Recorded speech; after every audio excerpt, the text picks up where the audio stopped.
Rotation का structure देखते हैं। तो यहाँ पे हम देखते हैं angular momentum of A particle about origin. कोई भी पार्टिकल है जिसका मास m है, यहाँ पे वेलोसिटी भी है, ये ओरिजिन है, ये इसका पोजीशन वेक्टर है, ये इसका पोजीशन वेक्टर है। तो यहाँ पे देखते हैं angular momentum of particle about origin O will be equal to m r cross v। अब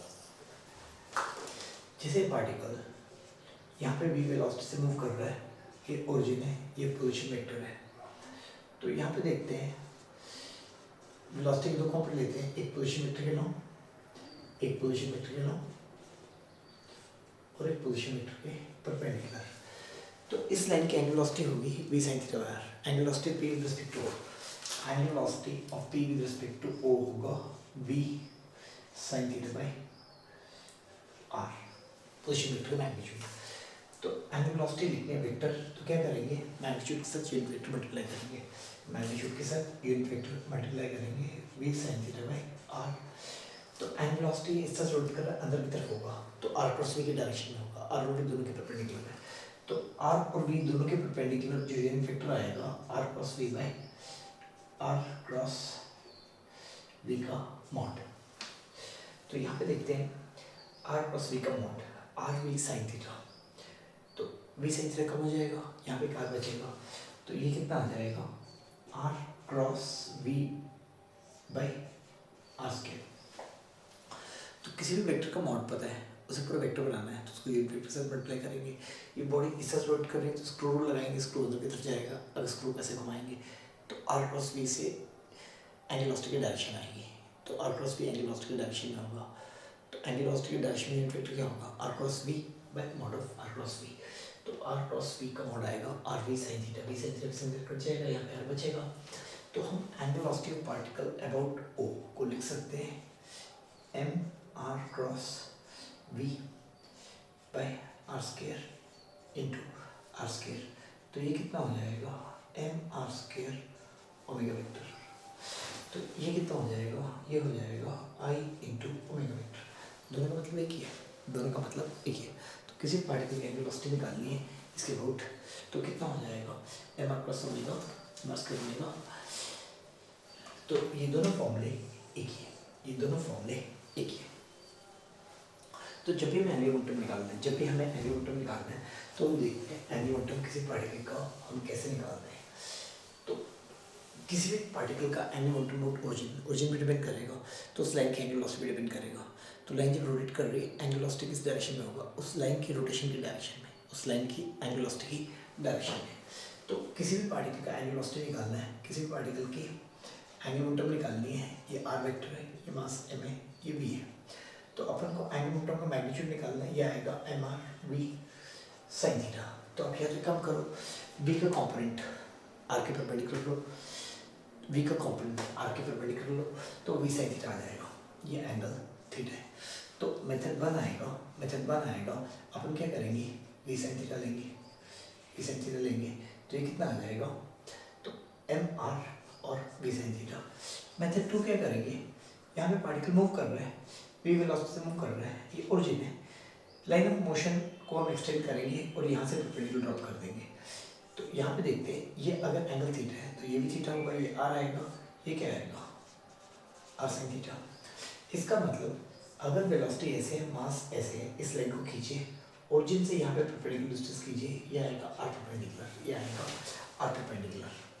तो एंगुलर मोमेंटम ऑफ O क्या लिख सकते हैं, m r perpendicular into v, और यहाँ पे क्या लिख सकते हैं m r v परपेंडिकुलर। तो वेलोसिटी का कंपोनेंट तो r के परपेंडिकुलर लो, m r perpendicular, m r into v perpendicular लो, या v को लो, r का कंपोनेंट किस डायरेक्शन में लो, r का कंपोनेंट किस डायरेक्शन में लो, परपेंडिकुलर v। तो दोनों तरीके से हम एंगुलर मोमेंटम निकाल सकते हैं, दोनों तरीके से हम एंगुलर मोमेंटम निकाल सकते हैं। तो यहाँ पे हम कुछ क्वेश्चंस देखते हैं,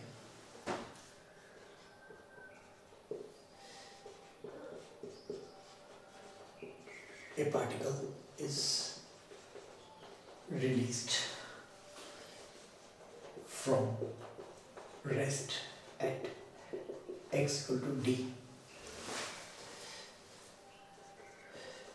with acceleration due to gravity in negative y direction A particle of mass है। तो यहाँ पे हम एक्स एक्सिस लेते हैं, यहाँ पे वाई लेते हैं और जी आएगा नीचे की तरफ। यहाँ से एक पार्टिकल रिलीज करते हैं जिसका मास है में और इसकी इनिशियल वेलोसिटी 0 है। तो यहाँ पे निकालना है find angular momentum of particle at any time T. किसी भी टाइम टी पे पार्टिकल का एंगुलर मोमेंटम निकालना है, किसी भी टाइम टी पे पार्टिकल का एंगुलर मोमेंटम निकालना है। तो अपन क्या करेंगे, यहाँ पे किसी भी टाइम टी पे ये कितना आ जाएगा नीचे, यहाँ पे वेलोसिटी कितनी आएगी जी टी। तो किसी भी टाइम पे इसका एंगुलर मोमेंटम निकालना है, तो ये बताना है अबाउट ओरिजिन ओ। तो वेलोसिटी इस लाइन के लाऊंगे, वेलोसिटी इस लाइन के लाऊंगे, तो ओरिजिन से वेलोसिटी का प्रेडिक्ट ड्रॉ करेंगे, वो डिस्टेंस कितना आएगा डी। तो angular momentum of O, angular momentum O कितना आएगा M R perpendicular into V. R perpendicular कितना आ जाएगा डी और ये कितना आ जाएगा जी टी, ये कितना आ जाएगा जी टी। तो आपको क्या करना है, एंगुलर मोमेंटम निकालना है। तो या तो वेलोसिटी वेक्टर का कॉम्पोनेंट लो पोजीशन वेक्टर के परपेंडिकुलर, या पोजीशन वेक्टर का कॉम्पोनेंट लो वेलोसिटी वेक्टर के परपेंडिकुलर, वेलोसिटी वेक्टर के। तो ओरिजिन से जहाँ से भी एंगुलर मोमेंटम निकालना है, लाइन ऑफ मोशन पे परपेंडिकुलर ड्रॉप कर दो। उस टाइम पे जो लाइन ऑफ मोशन है परपेंडिकुलर ड्रॉप कर दो। लाइन ऑफ मोशन कैसे आएगी, जिस कलर पे मूव कर रहा है उस पॉइंट पे टेंजेंट की डायरेक्शन, उस पॉइंट पे टेंजेंट की डायरेक्शन। कुछ क्वेश्चंस और देखते हैं। तो हम एंगुलर मोमेंटम ऑफ पार्टिकल कैसे कैसे निकालेंगे, एंगुलर मोमेंटम ऑफ पार्टिकल हम कैसे निकालेंगे। तो यहाँ पे कुछ क्वेश्चंस हम डिस्कस करते हैं। एक दूसरा एग्जांपल लेते हैं।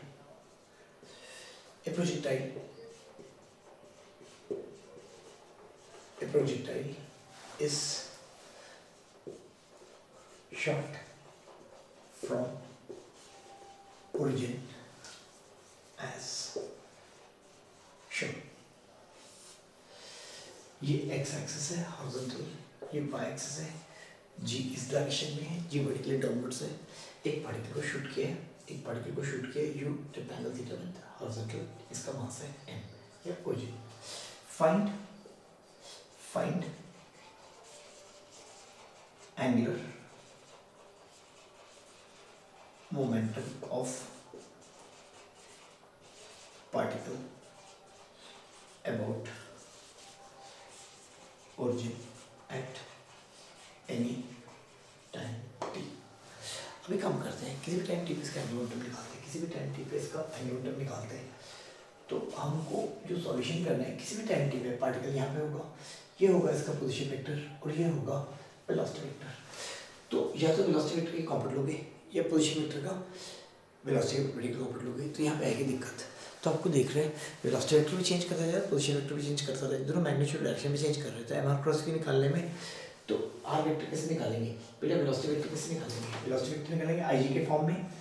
ये एंगल लेंगे, यहाँ पे थीटा है तो यहाँ पे एंगल आएगा phi, v cos phi i cap. तो एक्स कॉम्पोनेंट कितना आएगा u cos theta, y component कितना आएगा u sine theta minus g t. तो वी इस तरह से आएगा, एक्स कोऑर्डिनेट कितना आएगा u cos theta into t, y coordinate कितना आएगा u sine theta t minus half g t square.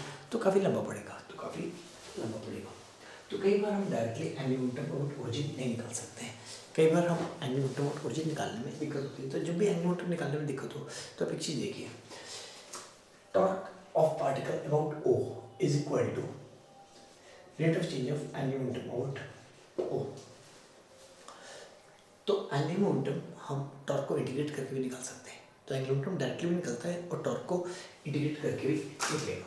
तो अपन देखते हैं यहाँ पे जैसे पार्टिकल ऐसे करके जा रहा है, तो किसी भी टाइम टी पे इस पे फोर्स है एम जी। तो ओरिजिन के वोट टॉर्क लेते हैं, ओरिजिन के वोट टॉर्क लेते हैं। तो बेटा ये कॉम्पोनेंट ये यू है और ये थीटा है। तो जब भी देखेंगे यहाँ पे टॉर्क निकालनी है तो F इंटू आर परपेंडिकुलर, तो यहाँ पे किसी भी टाइम पे टॉर्क, किसी भी टाइम पे टॉर्क, किसी भी टाइम पे टॉर्क, इस पे कितनी हो जाएगी एम जी इंटू एक्स, एम जी इंटू एक्स, उसका मैग्नीट्यूड, टॉर्क की डायरेक्शन में अंदर है, मैग्नीट्यूड इतना आएगा, तो हम मैग्नीट्यूड को डिफरेंशिएट करते हैं, तो एम जी इंटू एक्स, ये एक्स कितना आ जाएगा M G into U cos theta into T, ये कितना आ जाएगा D L by D T, ये कितना आ जाएगा, torque motto is rate of change of any root O, तो यहाँ से एल निकालना वो चीज़ रहेगा, तो यहाँ पे हम देख लेते हैं d l nought will be equal to m g u cos theta t into d t, t into d t, तो देखते हैं टी पे जीरो पे, तो इसकी लिमिट लेते हैं जीरो पे, जीरो पे इनिशियल एंगुलर मोमेंटम कितना होगा जीरो, क्योंकि एम यू तो है बट पोजीशन वेक्टर जीरो है, किसी भी टाइम टी पे इसका एंगुलर मोमेंटम एल है, तो एल कितना आ जाएगा, एल कितना आ जाएगा M g u cos theta t square by two, t square by two, तो एंगुलर मोमेंटम बड़े आराम से निकल सकता है, तो एंगुलर मोमेंटम यहाँ पे बड़े आराम से निकल सकता है।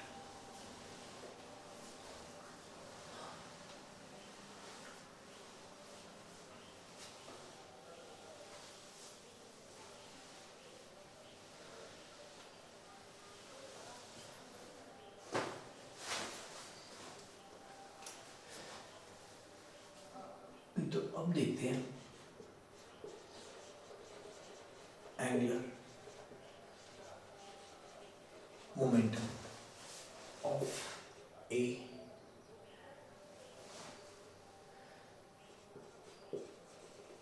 सिस्टम ऑफ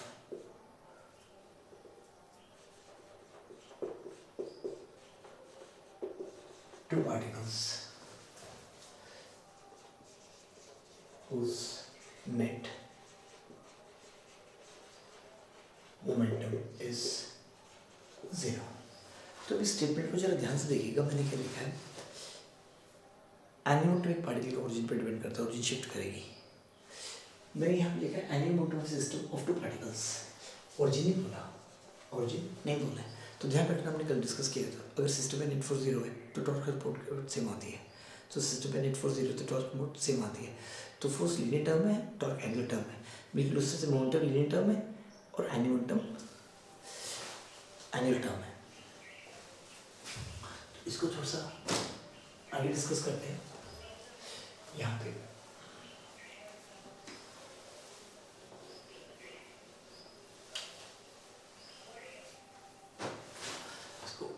हम इसको डिस्कस करते हैं।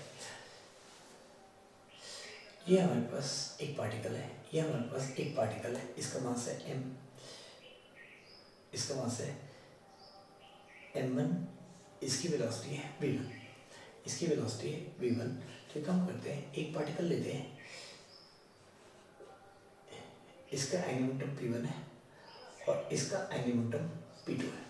दूसरा पार्टिकल लेते हैं, इसका एंगुलर मोमेंटम, सॉरी एक पार्टिकल लेते हैं जिसका लीनियर मोमेंटम p1 है, दूसरा पार्टिकल लेते हैं जिसका लीनियर मोमेंटम p2 है। ये ओरिजिन लेते हैं, सिस्टम का एंगुलर मोमेंटम निकालते हैं अबाउट ओरिजिन ओ, सिस्टम का एंगुलर मोमेंटम निकालते हैं अबाउट ओरिजिन ओ। पहले का पोजीशन वेक्टर r1 लेते हैं, दूसरे का पोजीशन वेक्टर r2 लेते हैं, तो कितना आएगा बेटा r क्रॉस nb, तो r क्रॉस p1, तो ये आ जाएगा r1 cross p1 plus r2 cross p2। अगर सिस्टम का नेट मोमेंटम जीरो है, if p1 vector plus 2 vector is equal to zero, then we can say p1 vector will be equal to minus p2 vector is equal to p से। तो p1 को p लेते हैं, p2 कितना आएगा minus p, p2 कितना आएगा minus p।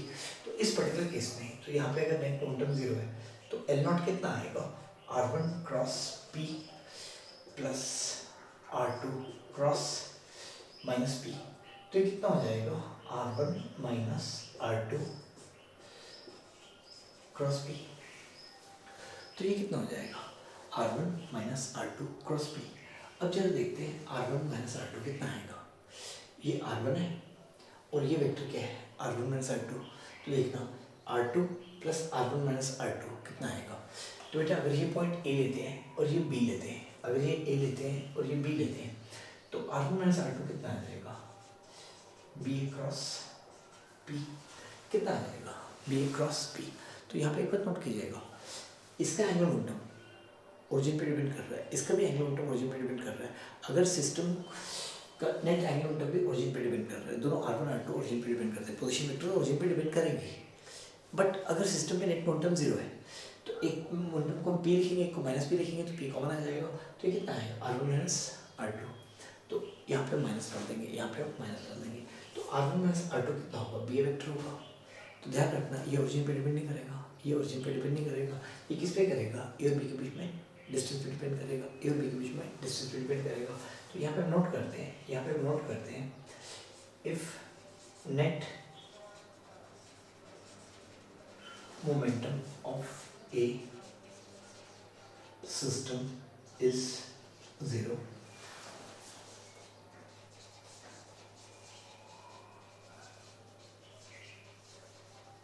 angular momentum is same about all points, is same about all points। तो अब ध्यान रखना है, पार्टिकल्स के लिए एंगुलर मोमेंटम और पॉइंट ले रहे हैं, पार्टिकल्स के लिए, पर जब भी रिजिड बॉडी फिक्स्ड एक्सप्लोरेशन करते हैं तो वहाँ पे एंगुलर मोमेंटम जनरली हम एक्स ऑफ रोटेशन की वोट लेते हैं, जनरली हम एक्स ऑफ रोटेशन की वोट लेते हैं। तो एंगुलर मोमेंटम पॉइंट भी लेते हैं, कभी कभी एंगुलर मोमेंटम पॉइंट भी लेते हैं।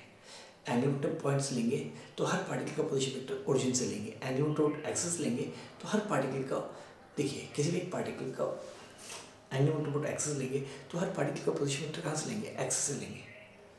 तो एम आर प्लस वी में, तो पूरे सिस्टम अगर एक रिजिड बॉडी है तो हर सिस्टम में एक पार्टिकल मान लेंगे, अगर एंगुलर मोमेंटम एक्स की वोट लेना है, हर पार्टिकल का पोजीशन वेक्टर एक्सेस से लेंगे, एम आर प्लस वी करके इंटीग्रेट करेंगे, d m r plus v करके।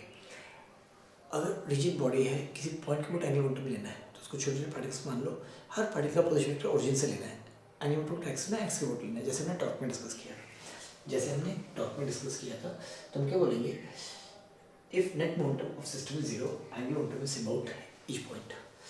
If net force is zero, torque is same about each point, torque is same about each point. तो यहाँ पे question लेते हैं, यहाँ पे क्वेश्चन लेते हैं, a disk, a uniform disk, a uniform disk is rotating, a uniform disk is rotating about a fixed, about a fixed about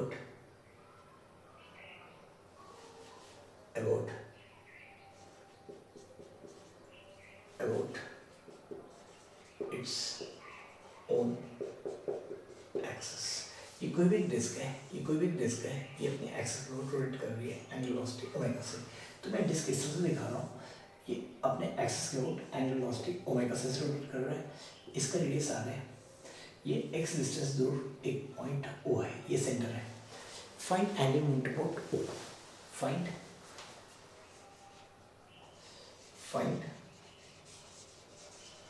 angular momentum about O. Disc को हमने काफ़ी थिन लिया हुआ है, डिस्क को हमने काफ़ी थिन लिया हुआ है। तो अगर ये ओरिजिन लिया है तो इसको छोटे छोटे पार्टिकल्स में काटना है, जो फंडामेंटल है, जो छोटे छोटे पार्टिकल्स में काटना है। तो इसकी वोट नहीं रोटेट हो रही, इसकी वोट नहीं रोटेट हो रही, तो इसको छोटे छोटे पार्टिकल्स में काटना है, हर एक का पोजीशन वेक्टर लेना है, हर एक का पोजीशन वेक्टर लेना है, हर पार्टिकल का d m cross v, d m cross v, d m r cross v करके ऐड करना है। अब ये देखते हैं, अगर सिस्टम अपने एक्स के वोट रोटेट कर रहे हैं तो सेंटर ऑफ मास रेस्ट पे है, तो इसका मोमेंटम जीरो है, इसका मोमेंटम जीरो है, because centre of mass at rest. तो हम यहाँ पे क्या लिखेंगे, because centre of mass is at rest, net momentum of disc is zero, centre of mass rest पे है। तो इसका मतलब angular momentum of centre of mass, तो angular momentum of about its own axis zero. तो बेटा यहाँ पे मैं निकालना है, find angular momentum, find angular momentum of disc about O, तो ओ के अबाउट एंगुलर मोमेंटम निकालना है। तो यहाँ पे बोल सकते हैं सेंटर के अबाउट एंगुलर मोमेंटम, उसके अबाउट एंगुलर मोमेंटम सेम आएगा, क्योंकि if net momentum is zero, if net momentum is zero, angular momentum of points is same. If net momentum is zero, angular momentum is same about all points। अब देखना, अगर angular momentum axis है, angular momentum axis क्या होगा, angular momentum axis क्या होगा, momentum of shape axis into omega. अगर body fix axis rotation की रोटेट कर रही है, तो ध्यान रखना, अगर बॉडी फिक्स एक्स रोटेशन की रोटेट कर रही है तो angular momentum axis, angular momentum axis क्या होगा, momentum of shape axis into omega. अगर एक rigid body fix axis rotation नहीं कर रही है तो एंगुलर मोमेंटम एनी पॉइंट कितना होगा, m across v c m plus i c omega. ध्यान रखना दो फॉर्मूलेज है, ध्यान रखना दो फॉर्मूलेज है। एंगुलर मोमेंटम पॉइंट अगर बॉडी फिक्स एक्स रोटेशन कर रही है, अगर बॉडी फिक्स एक्स रोटेशन कर रही है तो आई ओमेगा है, आई एक्स रोटेशन बोट। अगर बॉडी रोटेशन नहीं कर रही है तो it's i C m omega plus M R cross we C m, plus M R cross we C m. वो दोनों फॉर्मूलेज आपको याद रखने हैं। अब यहाँ पे हमें इस सेंटर के बोट एंगुलर मोमेंटम निकालना है, तो हम जो सबसे फंडामेंटल छोटे छोटे पार्टिकल्स लेंगे, यहाँ से पोजीशन वेक्टर लेंगे डी क्रॉस बी। अब ध्यान रखिएगा, इस सेंटर के बोट और इस एक्स के बोट, इस सेंटर के बोट और इस एक्स के बोट एंगुलर मोमेंटम सेम आएगा, क्योंकि डिस्क की थिकनेस है जीरो, हर पार्टिकल इस ओरिजिन से और एक्सिस से डिस्टेंस पर रहेगा। स्फीयर में सारे पार्टिकल्स किसी डायमेट्रिक एक्सिस और ओरिजिन से सेम डिस्टेंस पे नहीं रहते हैं। ध्यान रखना, अगर ये स्फीयर है, सारे पार्टिकल्स सेंटर से इतने डिस्टेंस पे होंगे, एक्सिस से इतने डिस्टेंस पे होंगे। बट यहाँ पे अगर ये सेंटर लेते हैं, सारे पार्टिकल्स सेंटर से और एक्सिस से सेम डिस्टेंस पे, सारे पोजीशन वेक्टर सेम आएंगे। तो डिस्क के केस में, डिस्क के केस में moment of shape disc about centre and about axis will be same. Sphere में नहीं होता है, स्फीयर में नहीं होगा, इवन सॉलिड सिलेंडर में भी नहीं होगा, इवन सॉलिड सिलेंडर में भी नहीं होगा। सेंटर के बोर्ड और एक्स के बोर्ड डिफरेंस सेम नहीं होगा, थिन डिस्क में होगा एक्स के बोर्ड और सेंटर के बोर्ड। तो इस एक्सिस के बोर्ड मोमेंट ऑफ शेप निकालते हैं, फिक्स एक्स रोटेशन है, तो फिक्स एक्स रोटेशन हो रही है, एक्स के बोर्ड एंगुलर मोमेंटम सीधा कितना आएगा। तो यहाँ पे हम लिख सकते हैं angular momentum about centre is equal to angular momentum about axis through c which is perpendicular, x through c which is perpendicular। ये कितना आ जाएगा, IC ओमेगा, IC कितना आ जाएगा, हाफ एम आर स्क्वायर, ये कितना आ जाएगा, half M R square omega. तो हर पॉइंट के अबाउट एंगुलर मोमेंटम सेम है, तो हर पॉइंट के about angular momentum same.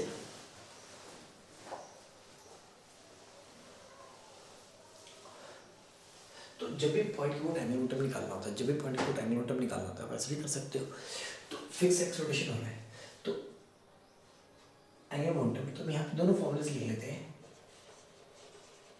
Angular momentum of a body undergoing rotation about axis of rotation. This L about axis of rotation, axis और किसी axis के about नहीं, axis of rotation will be equal to moment of shear about axis of rotation into omega, into omega. In general, angular momentum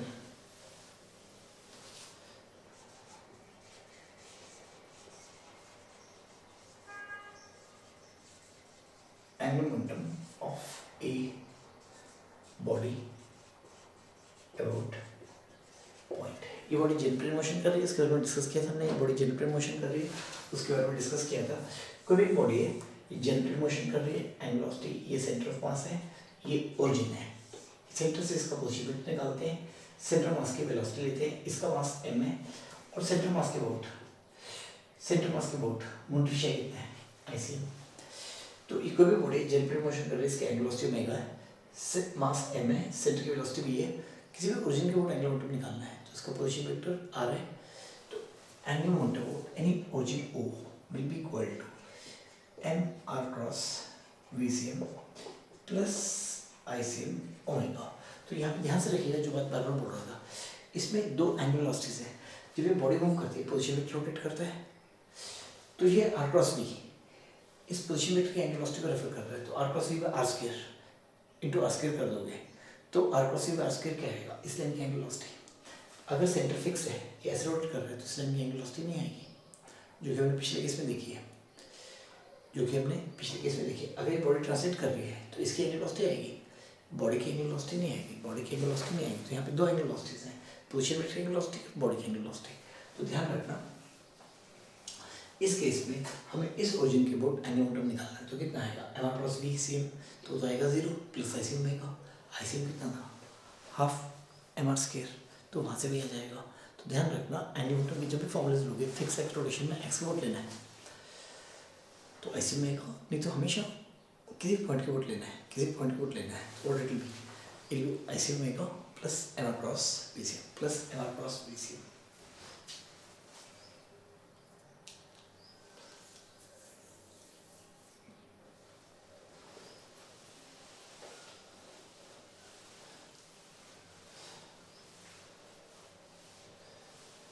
ठीक है, हम यहाँ पे देखते हैं कौन सी फोर्स टॉर्क देती है, कौन सी फोर्स टॉर्क नहीं देती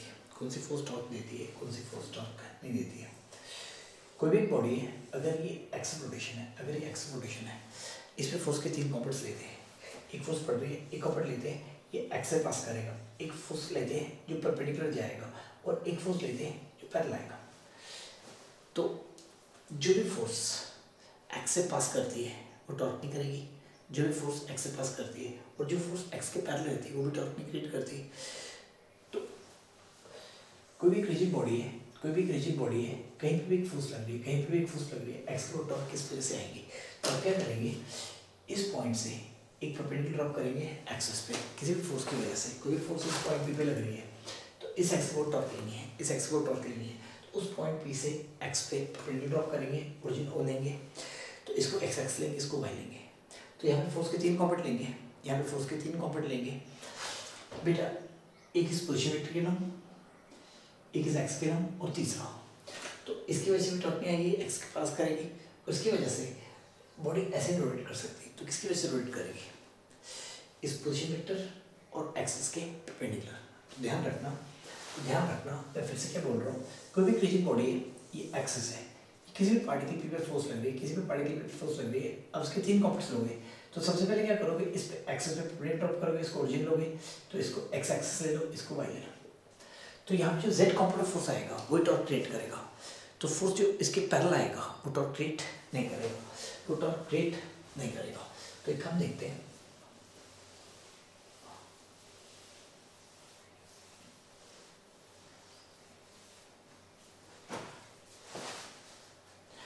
तो यहाँ पे हम एक चीज देखते हैं, कुछ क्वेश्चंस देखना शुरू करते हैं।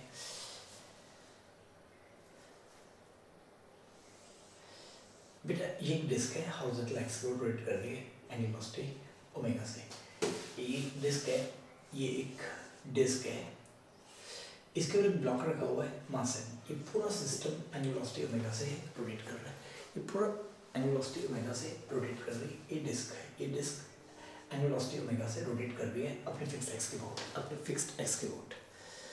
तो अपने काम करते हैं, एक छोटा मास रख के इसके ऊपर रख देते हैं। मैंने ये बोला फ्रिक्शन है या नहीं वो नहीं बता रहा,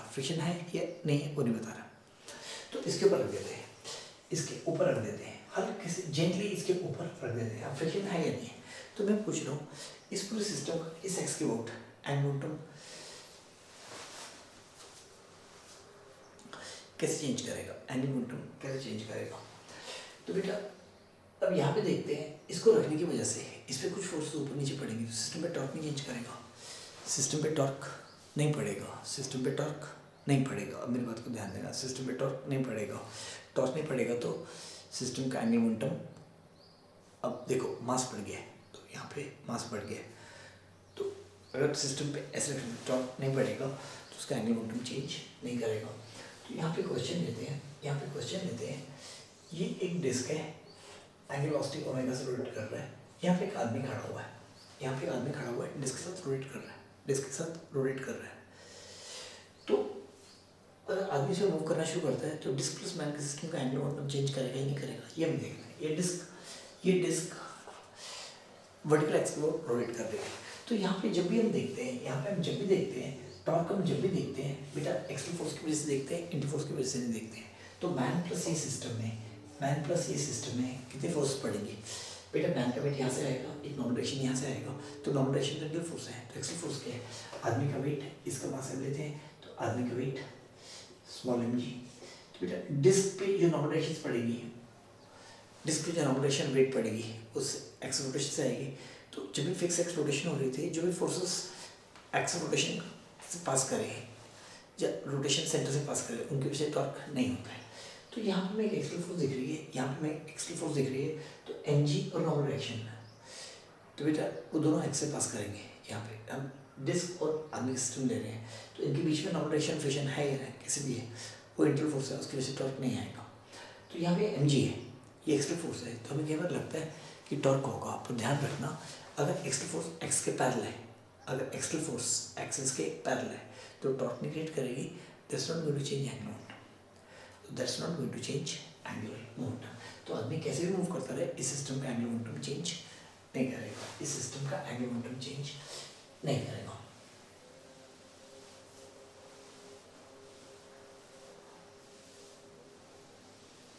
तो यहाँ पे छोटा सा क्वेश्चन दे रहा हूँ, यहाँ पे छोटा सा एक क्वेश्चन दे रहा हूँ।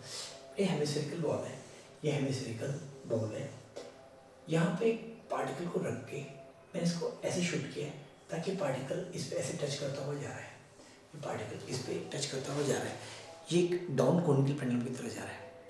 ध्यान रखना, किसी भी पेंडुलम को अगर √g/h एंगुलर वेलोसिटी दी जाए तो हॉरिजॉन्टल सर्कल में मूव करता है। अगर एंगुलर वेलोसिटी उससे ज़्यादा दी जाए, हमने सर्कुलर मोशन में डिस्कस किया था, ऊपर जाएगा। अगर एंगुलर वेलोसिटी कम दी जाए तो यहाँ पे हमने क्या किया, एक पार्टिकल को यहाँ पे रख के हॉरिजॉन्टल पोजीशन दे दी है, बिल्कुल टच करते हैं। हेमिस्फेरिकल बाउल है, हेमिस्फेरिकल बाउल है, तो यहाँ पे आपको ये निकालना है बेटा। There is a fixed smooth hemispherical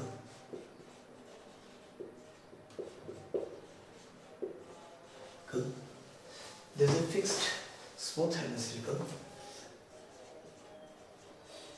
bowl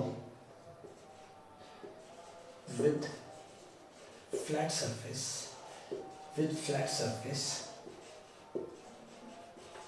horizontal। बड़े हेमिस्फेरिकल बाउल है, ये फिक्स्ड है, इसका फ्लैट सरफेस हॉरिजॉन्टल है।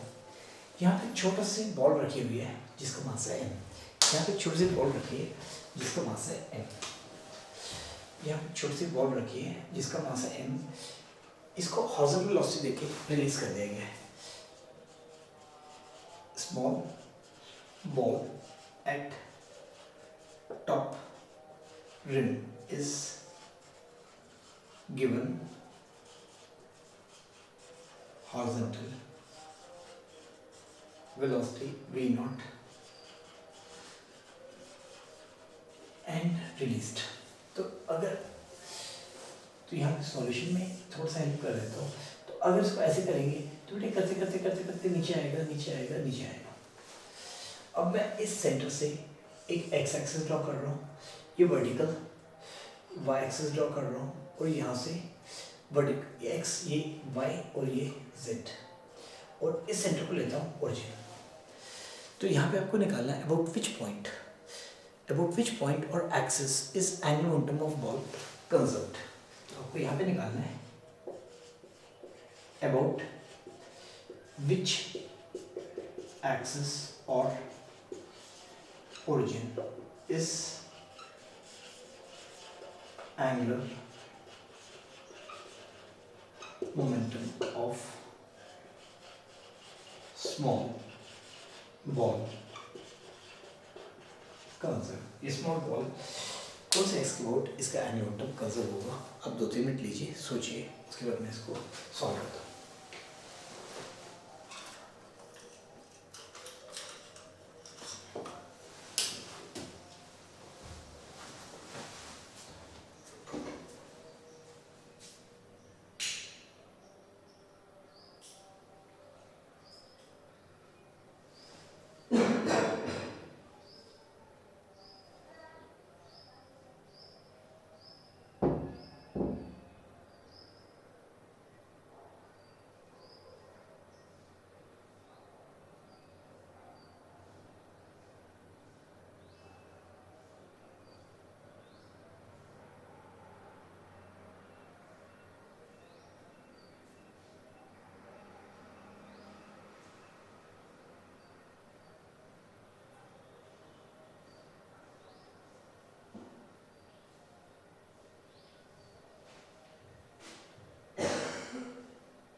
शुरू करते हैं यहाँ से।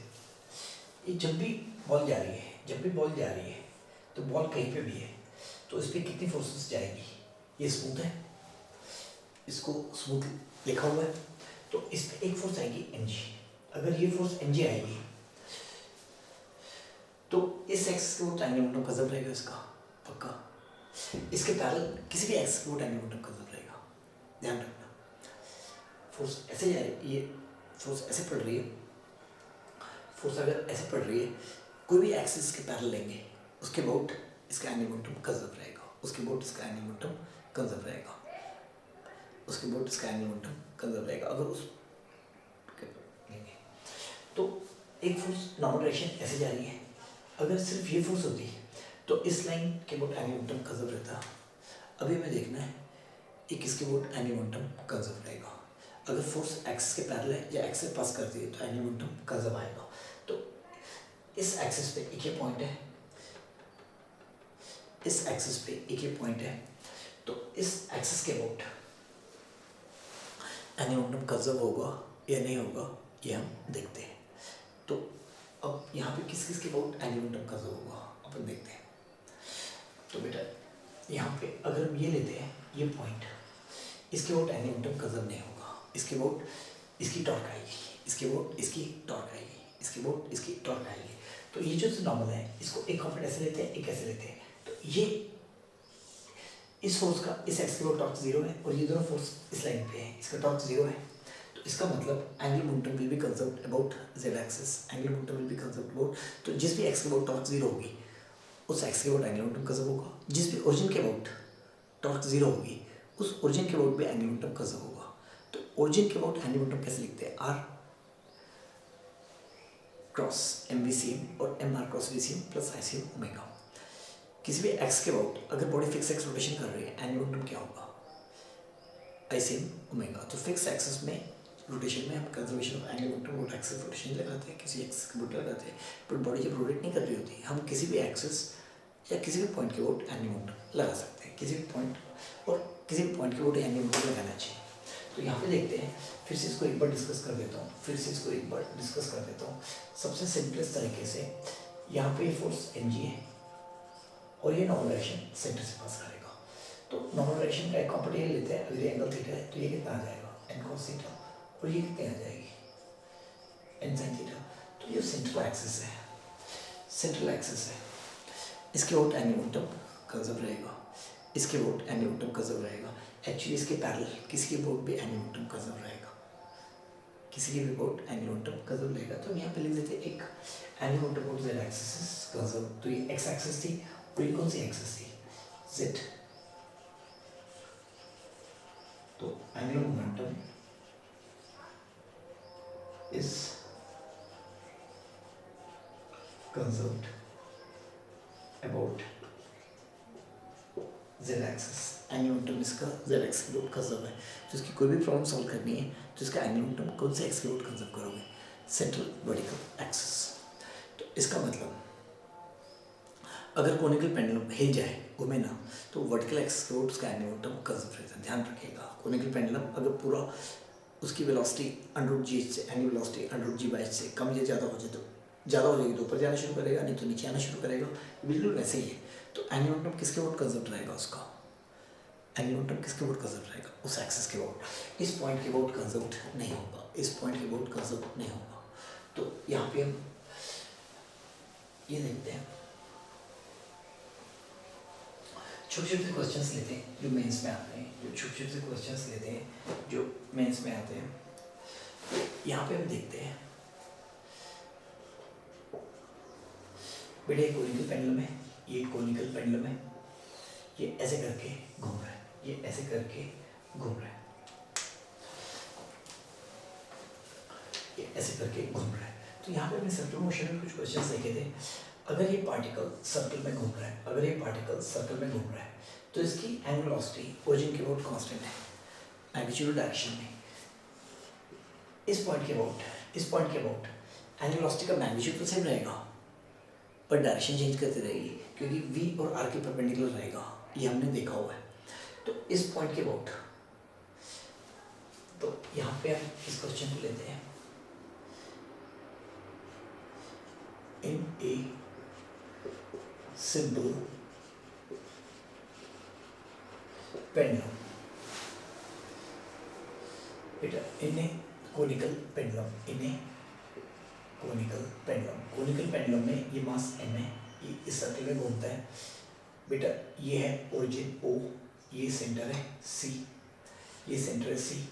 इसको लेते हैं z एक्सिस. तो यहाँ पे मैं देखना है किस पॉइंट या किस एक्स के अबाउट एंगुलर मोमेंटम कंजर्व है. तो एक फोर्स पड़ेगी mg, एक फोर्स पड़ेगी ये. तो mg पड़ रही है और ये पड़ रही है, तो इसका एक कॉम्पोनेंट ये लो, एक कॉम्पोनेंट ये लो.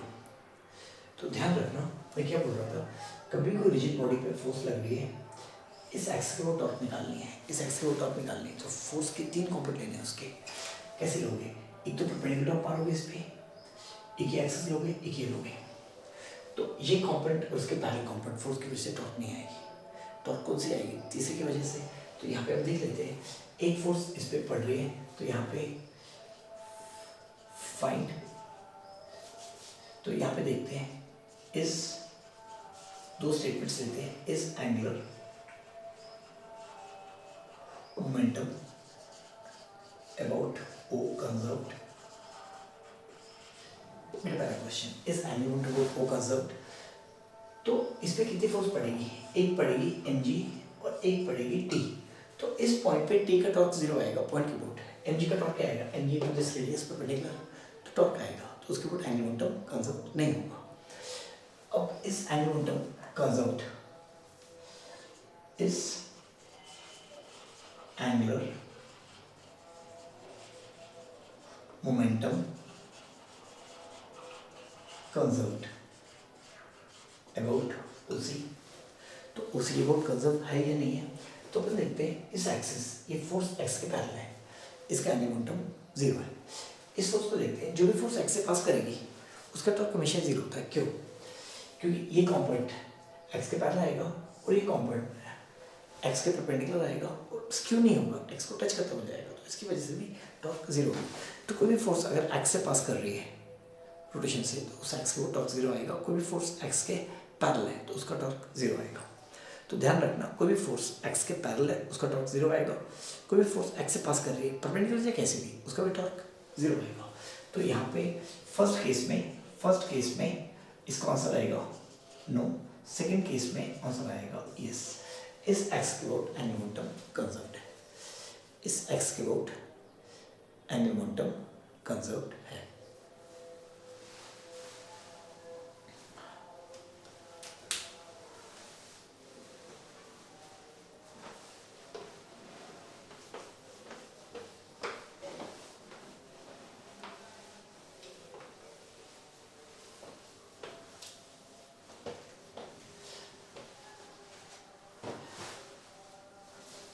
अब हम कुछ क्वेश्चंस और लेते हैं, जो हमने कल लिए थे.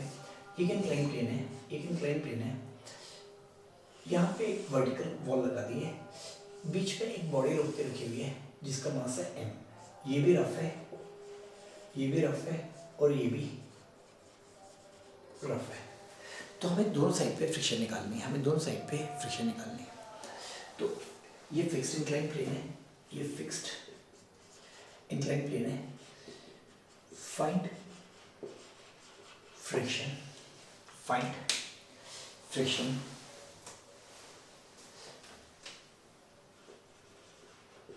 exerted by wall and incline on stationary sphere.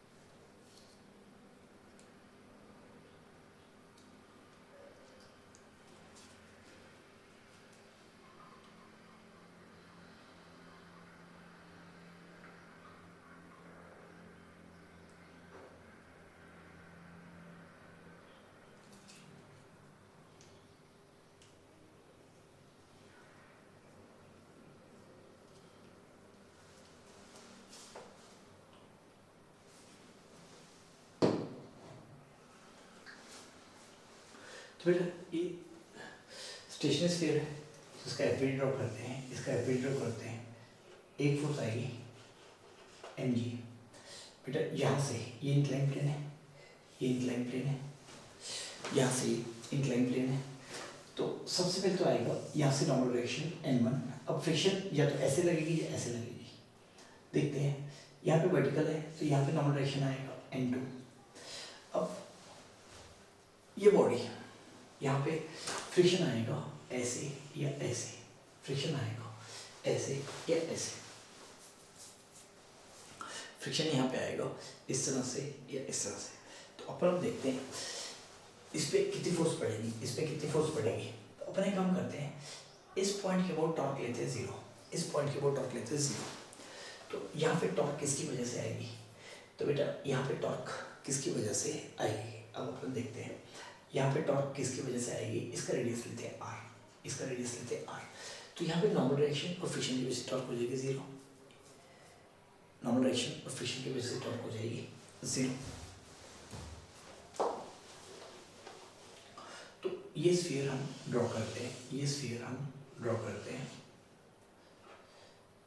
बेटा एक फोर्स आएगी एम जी, यहाँ से नॉर्मल डायरेक्शन आएगा लेट बी n2, यहाँ पे फ्रिक्शन f मैं मान लेता हूँ ऊपर आ रहा है, मैं मान लेता हूँ ऊपर आ रहा है, ऊपर नीचे कैसे भी आ जाए, इसको ऊपर नीचे कैसे भी ले लो, ये आएगा। यहाँ पे नॉर्मल डायरेक्शन है बेटा, यहाँ पे नॉर्मल डायरेक्शन n2 ऐसे आएगा, यहाँ पे फ्रिक्शन f डैश ऐसे ये ऐसे आएगी, ऐसे ये ऐसे आएगी।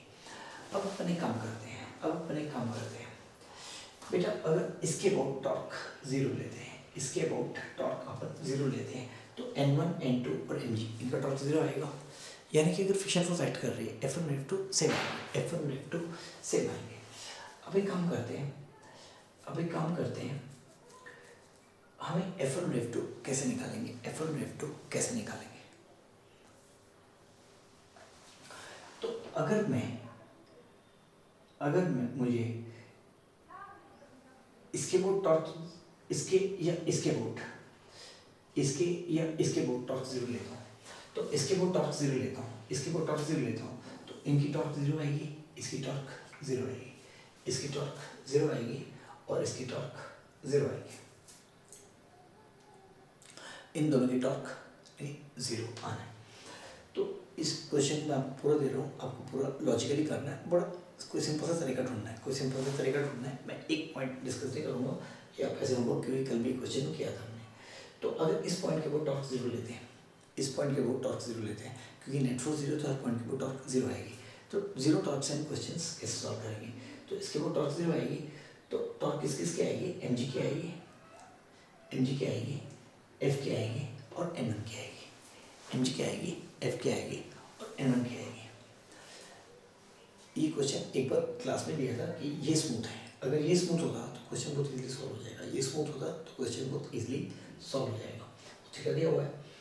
तो इसके वो टॉर्क 0 लूँगा, टॉर्क किसकी आएगी, एम जी की आएगी, एफ की आएगी और एन वन की आएगी। इसके वो टॉर्क 0 लेता हूँ, इसके वो टॉर्क 0 लेता हूँ, तो यहाँ पे देखना, इसके वो टॉर्क 0 लेता हूँ, एन वन का 0 आएगा, एन वन का 0 आएगा, एफ का 0 आएगा, किसकी टॉर्क आएगी, एन और एम जी की।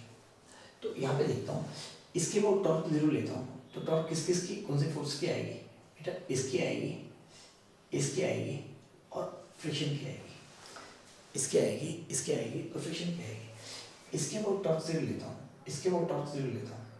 तो अब इस तरह से करके ओरिजिन शिफ्ट कर करके, तो अब कौन से पॉइंट के वो टॉर्क लेना चाहेंगे, कौन से वो जो बाकी चीज़ों को भगा दे, जो बाकी चीज़ों को भगा दे। तो मुझे F1 निकालना है, F1 निकालना है, तो मुझे क्या करना चाहिए बेटा। अगर मैं सेंटर से वो टॉर्क लेता हूँ, सबसे बढ़िया N1 N2 और MG सब वहाँ से पास कर रहे हैं, तो मुझे F1 F2 दोनों बराबर मिल रहे हैं, दोनों बराबर मिल रहे हैं। तो एक की डायरेक्शन ऐसे होगी तो दूसरी की डायरेक्शन ऐसे होगी। तो यहाँ पे अपन डायरेक्शन देख लेते हैं बेटा। ये बॉडी नीचे आने की कोशिश कर रही है, दोनों पे नीचे की तरफ फ्रिक्शन नहीं हो सकता है, दोनों पे नीचे की तरफ फ्रिक्शन नहीं हो सकता है। दोनों पे अगर फ्रिक्शन होगा तो ऊपर ही होगा, दोनों पे फ्रिक्शन होगा तो ऊपर की तरफ ही होगा। यहाँ पे अपन देखते हैं क्योंकि अगर दोनों पे फ्रिक्शन नीचे की तरफ हो जाए तो यहाँ पे पर फ्रिक्शन है तो डायरेक्शन निकालनी है, तो वो कैसे करेंगे? तो बेटा mg n1 n2 sub centre से पास कर रहे हैं, इसकी वो टॉर्क 0 लेते हैं। अगर इस पर फ्रिक्शन ऐसे एक्ट कर रहा है तो ये ऐसे घुमाएगा सेंटर के बोर्ड, ये ऐसे घुमाएगा, तो दोनों पे फ्रिक्शन की डायरेक्शन क्या आएगी? तो पहले तो आप फ्रिक्शन निकालना है, फ्रिक्शन की डायरेक्शन निकालिए। पहले तो आप फ्रिक्शन की डायरेक्शन निकालिए, पहले तो आप फ्रिक्शन की डायरेक्शन निकालिए। अगर दोनों फ्रिक्शन बराबर आते हैं, अगर दोनों फ्रिक्शन बराबर होते हैं, आपका एक वेरिएबल कम हो गया, आपका एक वेरिएबल कम हो गया। तो दोनों फ्रिक्शंस कहाँ से पास करेंगे? दोनों फ्रिक्शंस कहाँ से पास करेंगे? यहाँ से पास करेंगे। दोनों फ्रिक्शंस कहाँ से पास करेंगे? बेटा सेम क्वेश्चन दिया है, तो आप इस पॉइंट के वो टॉर्क 0 लेते हो, इस पॉइंट के वो टॉर्क 0 लेते हो, तो n1 n2 को अब देखना है। तो अगर आप n1 n2 निकाल लेते हो, n1 n2 निकाल लेते हो, या दोनों में से कोई एक भी निकाल लेते हो, तो आपका काम हो जाएगा। अब एक काम करना, एक बार यहाँ से टॉर्क लेना, एक बार यहाँ से टॉर्क लेना, एक बार यहाँ से टॉर्क लेना, और इस क्वेश्चन को सॉल्व करना, इस क्वेश्चन को सॉल्व करना, इस क्वेश्चन को सॉल्व करना। बेटा ये डिस्टेंस बराबर आएंगे, कैंसिल हो जाएंगे, तो इसका पास है ये भी रफ, दोनों साइड में फ्रिक्शन निकालनी है, तो एक ही साइड में फ्रिक्शन निकालनी है। तो यहाँ पे कितने वेरिएबल थे? n1 n2 f1 f2, तो बेटा एक वेरिएबल कम हो गया, एक वेरिएबल कम हो गया। तो एक बार सेंटर को टॉर्क लो, एक बार इसके वो टॉर्क लो, एक बार इसके वो टॉर्क लो, जहाँ पे ज़्यादा ज़्यादा फोर्स है, एक बार इसके वो टॉर्क लो, दो फोर्स आएंगे, f1 f2 भाग जाएंगे, n1 n2 mg के बीच में रिलेशन आएगा।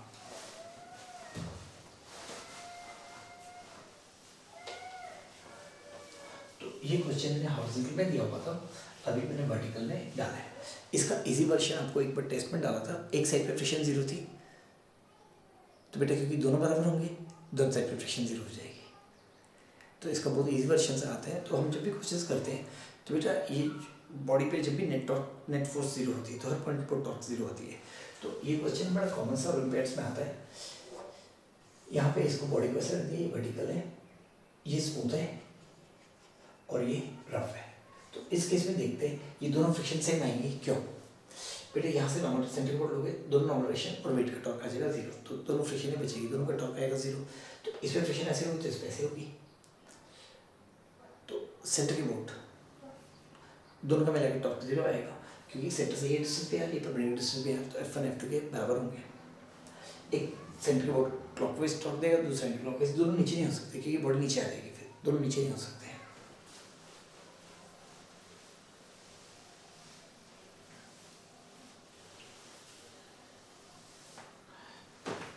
बेटा अब हम लास्ट में देखते हैं आईसीआर की प्रॉपर्टीज, आईसीआर की प्रॉपर्टीज हम लास्ट में देखते हैं आईसीआर की प्रॉपर्टीज। तो इसके बाद बेटा हम किसी बॉडी का आईसीआर कैसे निकालते हैं, किसी बॉडी का आईसीआर कैसे निकालते हैं? तो कोई भी बॉडी अगर फिक्स एक्सप्लोरेशन कर रही होती है, कोई भी बॉडी अगर इस लाइन पे सारे पार्टिकल्स रेस्ट पे होंगे, इस लाइन पे सारे पार्टिकल्स रेस्ट पे होंगे, तो ये कोई भी पार्टिकल होगा इस सर्कल में मूव करेगा, कोई भी पार्टिकल होगा सर्कल मूव करेगा। तो ये सारे points fix centre of rotations है।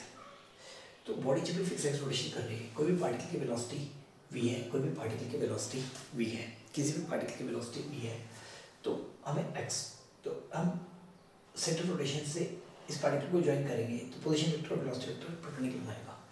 तो यहाँ पे किसी दूसरे पार्टिकल की वेलोसिटी निकालनी है, इस पार्टिकल की पोजीशन वेक्टर ड्रॉ करेंगे, वेलोसिटी वेक्टर नॉर्मल आएगा, वेलोसिटी वेक्टर नॉर्मल आएगा। तो इसका मतलब बॉडी अगर फिक्स एक्सप्लोरेशन कर रही है, ये सेंटर ऑफ रोटेशन है, किसी भी पार्टिकल का पोजीशन वेक्टर लेते हैं तो उसका वेलोसिटी वेक्टर कितना आएगा, r ओमेगा, उसका वेलोसिटी वेक्टर कितना आएगा, r ओमेगा। यहाँ से केवल एक डिस्टेंस x पे इस पार्टिकल का वेलोसिटी वेक्टर कितना आएगा, x ओमेगा। इसका मतलब कोई भी पार्टिकल अगर सेंटर ऑफ रोटेशन से x डिस्टेंस पे है तो उसकी वेलोसिटी कितनी होगी, x ओमेगा। तो इसका मतलब किसी भी पार्टिकल से जिसकी वेलोसिटी भी है, तो मेरी इस बात को ध्यान से सुनना, कोई भी पार्टिकल अगर सेंटर ऑफ रोटेशन से x डिस्टेंस पे तो उसकी वेलोसिटी x ओमेगा। तो इसका मतलब किसी भी पार्टिकल की वेलोसिटी x ओमेगा है, तो सेंटर से कितने डिस्टेंस पे है, x ओमेगा बाय ओमेगा। कोई भी पार्टिकल सेंटर से x डिस्टेंस पे है तो उसकी वेलोसिटी होगी x ओमेगा। इसका उल्टा मतलब क्या है, किसी भी पार्टिकल की वेलोसिटी x ओमेगा है तो सेंटर से कितने दूर पे है। तो इसका मतलब तो यहाँ पर नोट करते हैं फॉर बेटा ICR and properties for any body undergoing general planar motion और rolling। बेटा रोलिंग सबसेट है general planar motion. General planar motion वो मोशन है जिसमें सारे पार्टिकल्स 2D में मूव करेंगे या 1D में। कोई भी पार्टिकल 3D में मूव नहीं करेगा, कोई भी पार्टिकल 3D में मूव नहीं करेगा। तो जब भी बॉडी जनरल प्लेनर मोशन कर रही होती है, बॉडी पे कोई भी पार्टिकल परमानेंटली रेस्ट में नहीं होता, बॉडी पे कोई भी पार्टिकल परमानेंटली रेस्ट में नहीं होता। तो जब भी बॉडी जनरल प्लेनर मोशन कर रही होती है, कम से कम एक पार्टिकल, कम से कम 2 पार्टिकल इंस्टेंटेनियसली रेस्ट पे रहते हैं। उसमें और भी काफ़ी सारे पार्टिकल्स रेस्ट पे रहते हैं। उन सबको बोलते हैं सेंटर्स ऑफ रोटेशन, उन सबको बोलते हैं instantaneous centre of rotation.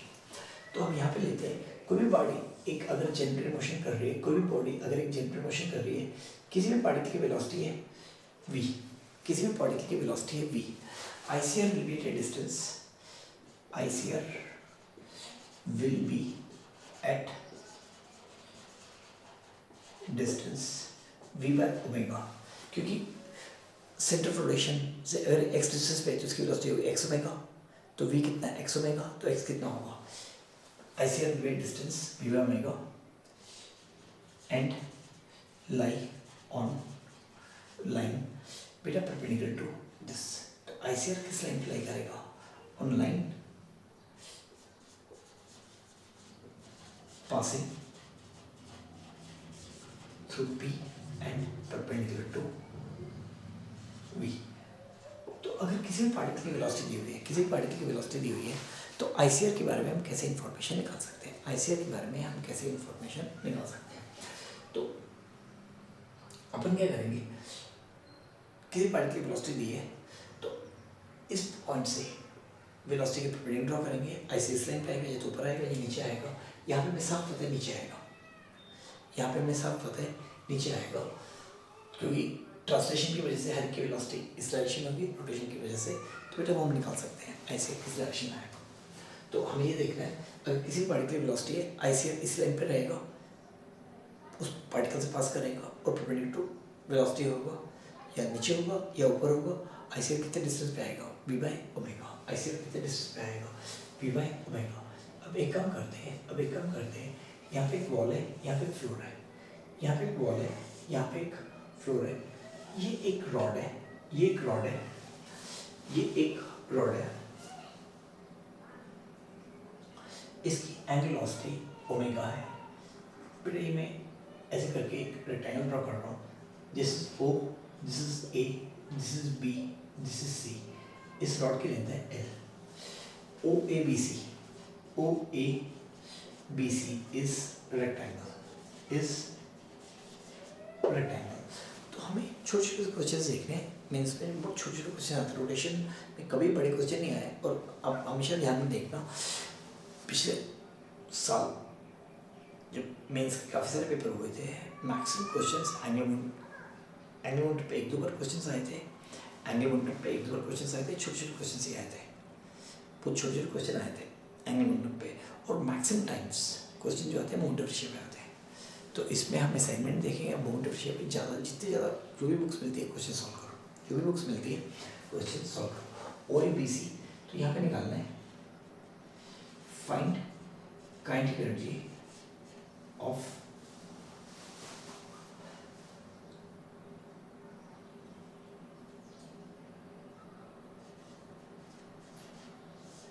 rod, find kinetic energy of rod, find kinetic energy of rod,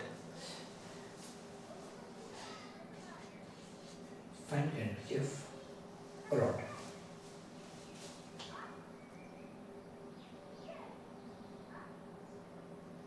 बेटा जब भी बॉडी जनरल मोशन कर रही है, तो उसकी काइनेटिक एनर्जी क्या होती है। तो यहाँ पे हम पहला एक्सप्रेशन लिखते हैं, for a body undergoing general planar motion। बेटा इसमें एक ICR होगा, इसकी एंगल वेलोसिटी ओमेगा होगी, इसकी एंगल वेलोसिटी ओमेगा होगी। ICR का मतलब क्या है, अगर ये ओमेगा से रोटेट कर रहा है तो बेटा this is plane of rotation. ICR वो पार्टिकल है जो उस टाइम पे रेस्ट पे है। तो जो प्लेनर फ्लोटेशन है, अगर आईसीआर से एक लाइन ड्रॉ करें प्लेनर फ्लोटेशन के परपेंडिकुलर, उस लाइन पे सारे पार्टिकल्स इंसिडेंट रेस पे आएंगे। तो आईसीआर एक पार्टिकल नहीं होता, जेनरेटर मोशन कर रहे हो बहुत सारे पार्टिकल्स होते हैं, बहुत सारे पार्टिकल्स होते हैं। तो ये सारे पार्टिकल्स रेस्ट में हैं। तो अगर मैं रेस्ट फ्रेम में आ जाऊँ तो ये बॉडी तो मूव कर रही है बट वो पार्टिकल्स रेस्ट में है। तो आईसीआर की वेलोसिटी तो जीरो होती है इंसिडेंटली, बट एक्सेलरेशन होती है।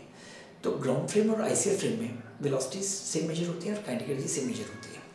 तो अगर मैं ग्राउंड में देखूंगा तो बेटा ये बॉडी पूरी मूव कर रही होगी, मुझे फिक्स एक्सप्लोरेशन नहीं करती दिखाई देगी। अगर फिक्स एक्सप्लोरेशन करती दिखाई देगी, काइनेटिक एनर्जी होती है half I omega square. But जब भी बॉडी जनरल मोशन कर रही होती है कोई पार्टिकल रेस्ट में नहीं होता। तो आईसीआर उस टाइम पे रेस्ट पे होता है बट आईसीआर की एक्सेलरेशन होती है। तो आप क्या करोगे, आईसीआर के फ्रेम में आ जाओगे, आईसीआर के फ्रेम में तो आप आईसीआर के साथ टच करोगे तो आपकी भी वेलोसिटी जीरो है बट आपकी एक्सेलरेशन है। तो आपको बॉडी फिक्स एक्सप्लोरेशन करती दिखाई देगी और बिना आपकी वेलोसिटी के। तो आप काइनेटिक एनर्जी से मेजर करोगे। तो काइनेटिक एनर्जी एज मेजर, तो इस पॉइंट को ओ लेता हूँ, यहाँ से एक एक्स आएगी तो काइनेटिक एनर्जी कितनी हो जाएगी, half I not omega square. तो यहाँ पे देखते हैं आईसीआर कैसे निकालेंगे। यहाँ पे देखते हैं आईसीआर कैसे निकालेंगे। ये पार्टिकल ऐसे मूव करेगा और ये ऐसे मूव करेगा। ये फ्लोर है और ये बेटा ये फ्लोर है और ये वॉल है। This is wall and this is floor, this is floor. तो ये ऐसे मूव करेगा, ये इस तरह मूव करेगा। तो यहाँ पे ब्रेन ड्रॉप करेंगे, आईसीआर लाइन पे आएगा। यहाँ पे ब्रेन ड्रॉप करेंगे, आईसीआर लाइन पे आएगा। तो आईसीआर क्या आएगा, बी। आईसीआर क्या आएगा, बी। तो यहाँ पे काइनेटिक एनर्जी कितनी हो जाएगी, यहाँ पे काइनेटिक एनर्जी कितनी हो जाएगी। ये बॉडी इस तरह से जेनरेटर मोशन कर रही है, ये सारे पार्टिकल्स। तो आईसीआर को क्या लेना है, इट्स ए पार्टिकल। ध्यान रखना आईसीआर को क्या लेना है, पार्टिकल। तो आईसीआर के बारे में जब भी सोचना है, अगर आईसीआर बॉडी के बाहर है, इसको पूरा यहाँ तक ले आओ, extend the body without extending mass. इसको पूरी एक रिजिड बॉडी ले लो तो बॉडी को क्या मानोगे, काइनेटिक एनर्जी निकालने के लिए इसके वो रोटेट कर रही है, इस एक्स की पूरी बॉडी है, मास सिर्फ इतना है, मास सिर्फ इतना है। तो इसके वोट मोटिवेशन निकालना है, इसके वोट मोटिवेशन निकालना है।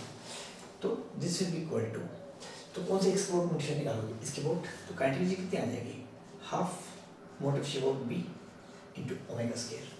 अब मोटिवेशन वोट बी निकालना है तो हमने क्या देखा है, सेंटर ऑफ मास से सेम डिस्टेंस पे हर जगह पे मोटिवेशन सेम होता है। ये वाला पॉइंट सेंटर ऑफ मास से L/2 डिस्टेंस पे, ये भी L/2 डिस्टेंस पे है।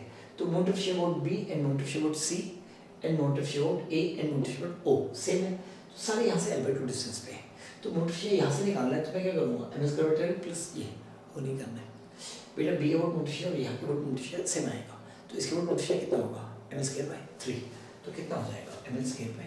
तो ये कितना हो जाएगा, mL/3 into omega square into omega square. अब आईसीआर पे छोटे छोटे क्वेश्चंस रिवाइज करते हैं। आईसीआर पे छोटे छोटे क्वेश्चंस रिवाइज करते हैं बेटा। ये फ्लोर है, ये फ्लोर है और ये फ्लोर है और ये दिस इज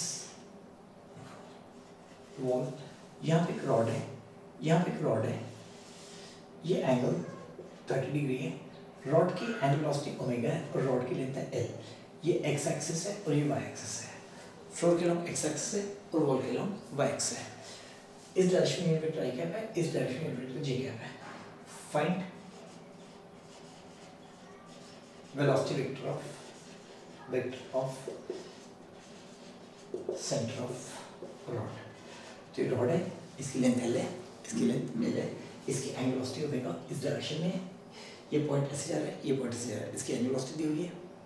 तो आपको वेलोसिटी ऑफ सेंटर ऑफ मास निकालना है, आपको वेलोसिटी ऑफ सेंटर ऑफ मास निकालना है। तो ध्यान रखना, अगर बॉडी जेनरेटर मोशन कर रही है, वेलोसिटीज निकालने के लिए अब ग्राउंड फ्रेम में निकालो या आईसीआर फ्रेम में निकालो, सेम आएगा। क्योंकि ICR frame zero velocity frame है बट एक्सेलरेटेड फ्रेम है।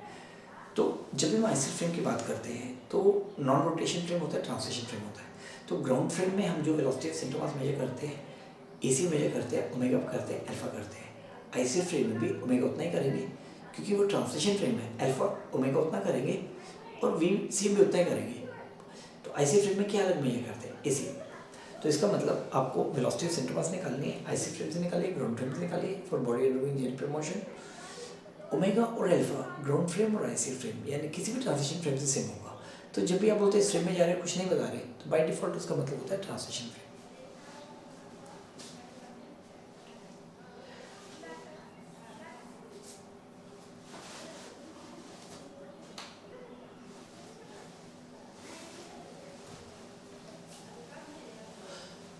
जब भी आपको काइनेटिक एनर्जी मूवमेंट्स करने हैं जनरल मोशन में, what you simply do is try to find the ICR frame. तो ये रॉड है, ये रॉड है, ये पार्टिकल ऐसे मूव कर रहा है, ऐसे मूव कर रहा है, आईसीआर यहाँ पे आएगा, ये पॉइंट ऐसे आएगा, इस बॉडी को एक्सटेंड कर दो, इस बॉडी को एक्सटेंड कर दो, तो इसका मतलब ये पूरी बॉडी इसकी वोट एंड वेलोसिटी ओमेगा से रोटेट कर रही है। सेंटर मास यहाँ से कितने डिस्टेंस पे, L/2। सेंटर मास की वेलोसिटी क्या आएगी, इसके परपेंडिकुलर। तो यहाँ पे हम देखते हैं ये एंगल 30 है बेटा, ये एंगल 30 है, तो ये कितना है 60, ये कितना है 30, ये कितना है 30। तो इसकी वेलोसिटी, सेंटर की वेलोसिटी, ये सेंटर ऑफ रोटेशन है, ये सेंटर है, तो इस पार्टिकल की वेलोसिटी पोजीशन वेक्टर पे नॉर्मल आएगी, यानी यहाँ पे कितनी आएगी, यहाँ पे कितनी आएगी 30, यहाँ पे कितनी आएगी 30। तो इसकी वेलोसिटी कितनी आएगी बेटा, ये देखते हैं, ये 30, ये 30, ये 30 आएगा, तो ये 60 आएगा, ये वाला एंगल कितना आएगा 30, ये वाला एंगल कितना आएगा 30। तो अपन देख लेते हैं इस हॉरिजॉन्टल के साथ इसकी वेलोसिटी वेक्टर यहाँ से कितना एंगल बनाएगा 60 डिग्री, और ये वेलोसिटी कितनी आएगी L/2 ओमेगा। तो सेंटर आईसीआर से कितने डिस्टेंस पे L/2, तो उसकी स्पीड कितनी आएगी L/2 ओमेगा, किस डायरेक्शन में आएगी। तो ये सेंटर रोटेशन है, इस पार्टिकल की वेलोसिटी निकालनी है, तो पोजीशन वेक्टर के परपेंडिकुलर, तो ये एंगल 60, ये एंगल 30, तो हॉरिजॉन्टल से कितना एंगल आएगा 60। तो अपन क्या देखेंगे बेटा, ये कितना आ जाएगा V sin 60, और ये कंपोनेंट कितना आ जाएगा V cos of 60।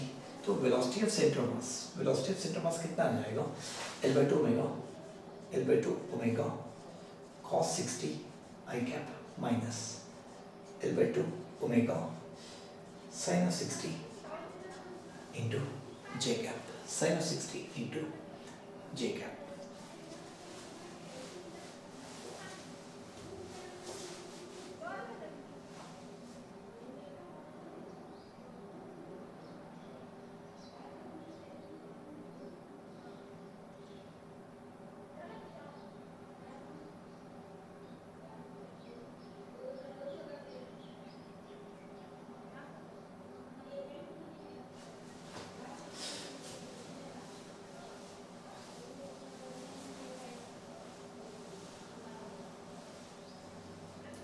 चलिए यहाँ पे क्वेश्चन और देखते हैं, यहाँ पे क्वेश्चन और देते हैं।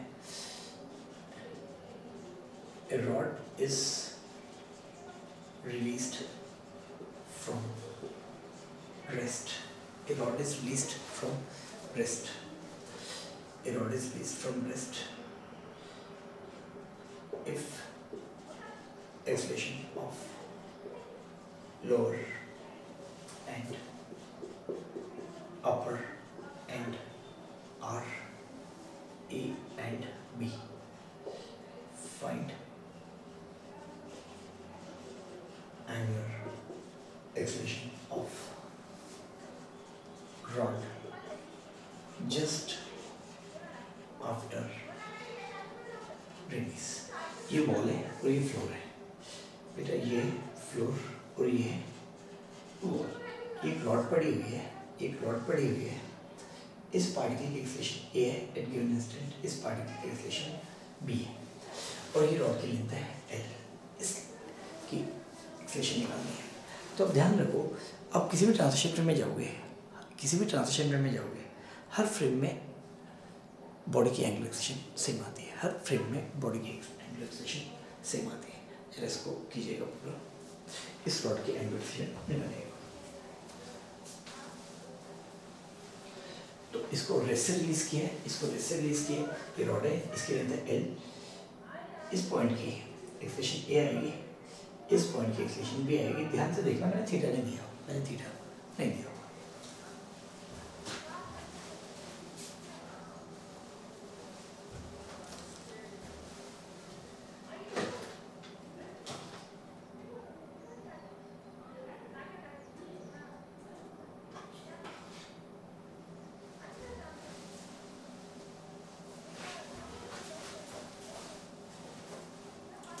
इसको हम सॉल्व करना शुरू करते हैं, इसको हम सॉल्व करना शुरू करते हैं।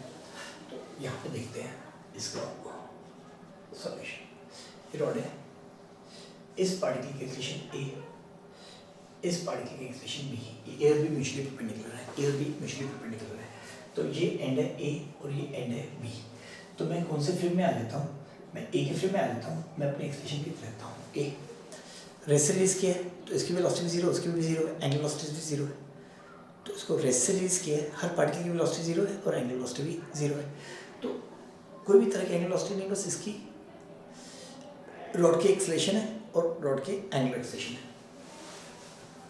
तो अगर मैं इसके फ्रेम में आ जाता हूँ, इसके फ्रेम में आ जाता हूँ, मेरी इनिशियल वेलोसिटी कितनी जीरो, तो फिक्स आएगा। तो इसके साथ अटैच कर लिया, इसके साथ अटैच कर लिया, तो इस पार्टिकल की एक्सेलरेशन कितनी मेजर करूँगा, इधर बी और इधर ए। तो उस इंस्टेंट पे ये हिंज पॉइंट हो जाएगा, ये मुझे रोटेट करता दिखाई देगा, बट इसकी इनिशियल एंगुलर वेलोसिटी कितनी होगी, जीरो। तो अगर इसकी इनिशियल एंगुलर वेलोसिटी जीरो होगी तो रॉड अब ये आ गया एक्स ऑफ रोटेशन, तो ये आ गया एक्स ऑफ रोटेशन। अब ये रॉड जैसे ऐसे रोटेट करेगी ऐसे करेगी, मुझे उससे मतलब नहीं है, मुझे उससे मतलब नहीं है। तो उसको हम देखते हैं, मुझे उससे बिल्कुल मतलब नहीं है। तो ये सारे पार्टिकल्स की एंगुलर वेलोसिटी जीरो होगी। तो जब भी पार्टिकल की एंगुलर वेलोसिटी जीरो होती है, जब भी पार्टिकल की एंगुलर वेलोसिटी जीरो होती है, क्योंकि ग्राउंड फ्रेम से रेस्ट पे था, इस फ्रेम से भी रेस्ट पे, क्योंकि मैं भी रेस्ट पे हूँ, तो अगर कोई भी पार्टिकल सर्कुलर मूव करता है उसकी एंगुलर वेलोसिटी जीरो होती है, उसकी नॉर्मल एक्सेलरेशन कितनी आती है, जीरो।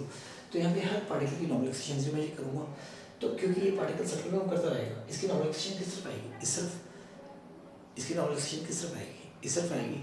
तो इसका मतलब इन दोनों का सम, इन दोनों का सम किस डायरेक्शन में होगा, इन दोनों का सम किस डायरेक्शन में होगा, इसके परपेंडिकुलर। इन दोनों का सम किस डायरेक्शन में होगा, इसके परपेंडिकुलर। तो बस सोचने वाली बात है। तो इन दोनों का सम किस डायरेक्शन में आएगा, इसके परपेंडिकुलर। तो इन दोनों का बेटा अगर इस डायरेक्शन में कोई कॉम्पोनेंट आएगा तो इसका मतलब सेंटीमीटर एक्सेलरेशन नहीं है। तो हम लिखते हैं फ्रॉम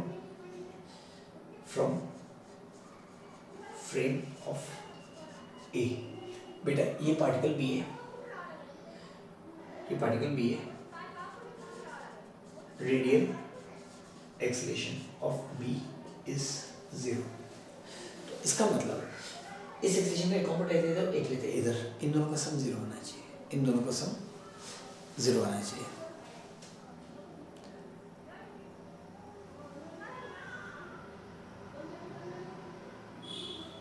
सॉरी, ये मैंने उल्टा कर दिया बेटा, यहाँ पे मैंने ना इसको ऐसे करना था, इसको ऐसे करना था, इसको ऐसे करना था, यहाँ पे ए जा रहा है ना, इसको उल्टा लगा रहा था मैंने, वो गलती से कर दिया।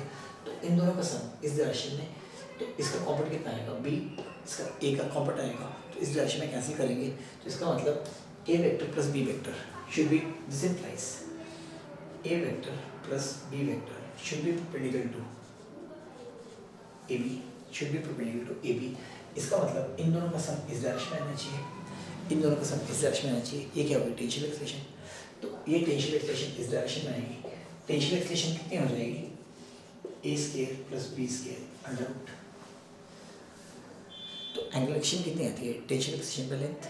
तो ये पार्टिकल मुझे ऐसे तो इस लाइन की या इस रॉड की एंगुलर एक्सेलरेशन निकालनी है, तो लाइन की निकाल लेता है, यहाँ पे पार्टिकल है, तो इसकी एक्सेलरेशन कितनी आ जाएगी, इसके प्लस बी स्क्वायर। तो अल्फा कितना आ जाएगा, अल्फा कितना आ जाएगा, A square plus B square under root by L, A square plus B square under root by L.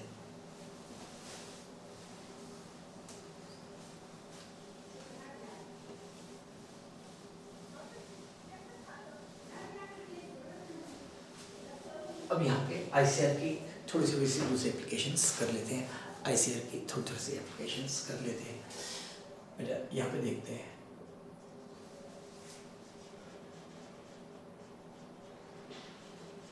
determination of alpha for bodies rolling without slipping। यहाँ पे लेते हैं रफ हॉरिजॉन्टल सरफेस, एक यूनिफॉर्म डिस्क है, एक uniform disc है, इसका मास है में और रेडियस आ रहा है, इसका मास है में और रेडियस आ रहा है। यहाँ पे फोर्स लग रही है, यहाँ पे फोर्स लग रही है। दूसरा क्वेश्चन लेते हैं, ये इंक्लाइन प्लेन है, ये एंगल है थीटा, ये एक डिस्क है, इसका मास है m और रेडियस है r। बेटे ये भी यूनिफॉर्म डिस्क है। डिटर्मिनेशन ऑफ अल्फा करना है तो ये सेकंड क्वेश्चन ले लेते हैं, ये पहला क्वेश्चन ले लेते हैं, ये सेकंड ले लेते हैं। तो जब भी रोलिंग विदाउट स्लिपिंग है, जब भी रोलिंग विदाउट स्लिपिंग है तो आप ध्यान रखो tau is equal to alpha. आप किसकी वोट लोगे? एडवांस में डिटेल्स में जाएंगे, मेंस में तो कोई भी बॉडी रोल कर रही है without slipping, tau is equal to alpha किसकी वोट लगा देंगे? आईसीआर की वोट। तो यहाँ पे अगर रोलिंग विदाउट स्लिपिंग है तो इस पार्टिकल की वेलोसिटी 0, इसकी 0। तो पहले का सॉल्यूशन क्या आएगा? आप कौन से फ्रेम में आ जाओगे? इसके फ्रेम में आ जाओगे, इसके फ्रेम में आओगे। तो ध्यान रखना अगर सेंट्रल मास का डिस्टेंस आईसीआर से चेंज नहीं कर रहा, आईसीआर से चेंज नहीं कर रहा, तो अब tau is equal to alpha ICR का वोट लगा दो बिना जीरो फोर्स दिए हुए, क्योंकि जीरो फोर्स में इसका टॉर्क 0 आ जाएगा। जीरो फोर्स लगी बट इसका टॉर्क 0 आ जाएगा, तो आपको जीरो फोर्स मार्क करने की जरूरत नहीं है। तो इसके साथ मैच करोगे तो आपको फिक्स एक्सप्रेशन दिखाई देगी। तो आईसीआर के साथ मैच करने का मतलब है आपको फिक्स एक्सप्रेशन दिखाई देगी। तो एक्स के आउट जो भी फोर्स पास करेगी उसको मार्क करने की जरूरत नहीं है, एम जी एन मार्क करने की जरूरत नहीं है। तो इस पर कितनी फोर्स पड़ेगी? एम जी एन फ्रिक्शन, कोई भी मार्क करने की जरूरत नहीं है, सिर्फ एक ही फोर्स आएगी एफ। ये डिस्टेंस कितना आएगा? आर। तो बेटा अल्फा कितना हो जाएगा? F into R by moment of shape this axis. तो सेंटर मास का यूनिफॉर्म डिस्क का मोमेंट ऑफ शेप कितना आएगा? Half M R square plus M R square. तो ये कितना आ जाएगा? 3/2 एम आर स्क्वायर। यहाँ पे आईसीआर कहाँ पे है? यहाँ पे। यहाँ पे आईसीआर कहाँ पे है? यहाँ पे। तो इस पर कितनी फोर्स पड़ेगी? एन और फ्रिक्शन, उनका टॉर्क 0 आएगा। तो यहाँ पे फोर्स पड़ेगी एम, उसका एक कॉम्पोनेंट इधर आएगा एम जी साइन थीटा, दूसरा कॉम्पोनेंट कैसे आएगा? एम जी कॉस थीटा, दूसरा कॉम्पोनेंट कैसे आएगा? M G cos theta. तो यहाँ पे इस पॉइंट के about M G cos theta N friction सबका टॉर्क आएगा 0। तो इसको हम जल्दी जल्दी अच्छे से देख लेते हैं। तो यहाँ पे अल्फा कितना आ जाएगा? इसके about M G sine theta into R divided by moment of shape of this, इसके about moment of ICM plus M R square. अगर डिस्क है तो ये कितना आ जाएगा? 3/2 M are square, 3/2 M are square. अब एक क्वेश्चन और लेते हैं, एक क्वेश्चन और लेते हैं। यहाँ छोटे छोटे क्वेश्चन ही आते हैं रोलिंग पे, मेंस में बहुत बड़े क्वेश्चंस नहीं आएंगे, मेंस में बहुत बड़े क्वेश्चंस नहीं आते। तो यहाँ पे यूनिफॉर्म डिस्क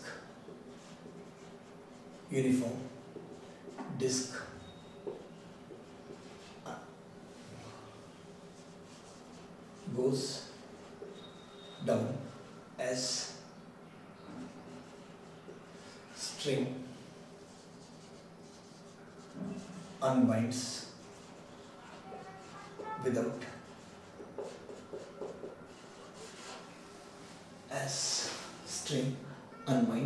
without slipping। तो यहाँ पे डिस्क है, ये धागा ऐसे लगा हुआ है, इसका मास m है और रेडियस r है। तो ये इस तरह से एंगल वेलोसिटी इस तरह से कर रही है। तो यहाँ पे क्या निकालना है? Find alpha angularisation. तो धागे के ये सारे पार्टिकल्स रेस्ट में हैं, धागे के ये सारे पार्टिकल्स रेस्ट में हैं, तो स्लिप नहीं कर रहा। उसका मतलब इस हॉरिजॉन्टल डायमीटर के ऊपर धागा इसके कांटेक्ट में नहीं है, बट जस्ट नीचे कांटेक्ट में है। तो ये वाला धागे का पॉइंट है जस्ट इस डायमीटर के नीचे, और उसके जो पार्टिकल है, उसके जो पार्टिकल है दोनों की वेलोसिटी सेम है, दोनों की वेलोसिटी सेम है। तो इन सारे पार्टिकल की वेलोसिटी 0 है। तो इसका मतलब क्या आएगा? ये जो डिस्क है इसका ये डायमीट्रिक पॉइंट है, इसकी भी वेलोसिटी कितनी है? 0। तो आईसीआर है, तो ये आईसीआर है। ध्यान रखना ये बॉडी जेनरेटर मशीन कर रही है, जिन्हें बोलते हैं आईसीआर एक पार्टिकल होता है जो रेस्ट में होता है। नहीं, इस लाइन पे जितने पार्टिकल्स आएंगे सारे रेस्ट में आएंगे। तो रोटेशन आईसीआर अगर एक पार्टिकल मिलता है जो रेस्ट में है तो प्लेन ऑफ रोटेशन देखो, उस पॉइंट से प्लेन ऑफ रोटेशन के परपेंडिकुलर लाइन ड्रॉ करो, जो भी पार्टिकल्स बॉडी में होंगे सारे रेस्ट में आएंगे। तो एक्स रोटेशन है, तो यहाँ से टी मार्क करने की जरूरत नहीं है, सिर्फ कौन सी फोर्स आएगी? एम जी, सिर्फ कौन सी फोर्स आएगी? M G. तो एक्स रोटेशन है, तो अल्फा कितना आ जाएगा? अल्फा कितना आ जाएगा? M G into R divide by moment of shape of this axis, कितना आ जाएगा? M are square by 2 plus M R square, कितना आ जाएगा? 3/2 M are square, 3/2 M are square. तो बस हमें थोड़ी टॉपलिंग देखनी है। Toppling basically implies what? Onset of rotation. इसके ऊपर टॉपलिंग देखनी है, इसके ऊपर टॉपलिंग देखनी है। टॉपलिंग क्या है? अगर बॉडी ट्रांसलेट कर रही है, थोड़ी ज़्यादा फोर्स लगाते हैं, बॉडी रोटेट करना शुरू करते हैं ट्रांसलेशन के बाद, तो हम इसे बोलते हैं टॉपलिंग आफ्टर स्लिपिंग। अगर हम बॉडी को धक्का दे रहे हैं, चल नहीं रही है, पहले घूम जाती है तो हम बोलते हैं this is toppling without slipping.